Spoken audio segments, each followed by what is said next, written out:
How to log in or create a LinkedIn account. So LinkedIn is one of those popular social media platforms, especially for business owners, entrepreneurs, or even some professional reasons as well. Now, if you'd like to create an account or even log into your existing account, it's very simple.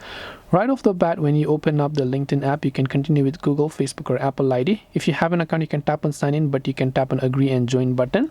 Simply enter the first name as well as also the last name that you would like to have right there. So once you've basically done that, you can see here, you can also tap on the next option, choose to add your email or your phone number right there, right? So once you go ahead and then basically make sure to enter your phone number or email, you can tap on continue and choose a password for yourself. Once you choose a password, your LinkedIn account will be successfully created.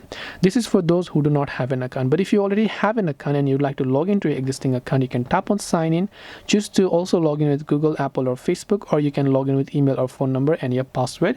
If you don't know what password you typed in, you can tap the I button. If you forgot your password, you can tap on the forgot password button to reset it. But if you want to log in with Google, Apple, or Facebook ID directly, then you can also directly select those and choose to log into your LinkedIn account. And that's all it takes for you to log in or create a LinkedIn account. I hope that this video really helped you. If you have got any further questions, feel free to also leave them down in the comment section below. As always, thank you very much for watching till the end of this tutorial, and see you soon in our next video.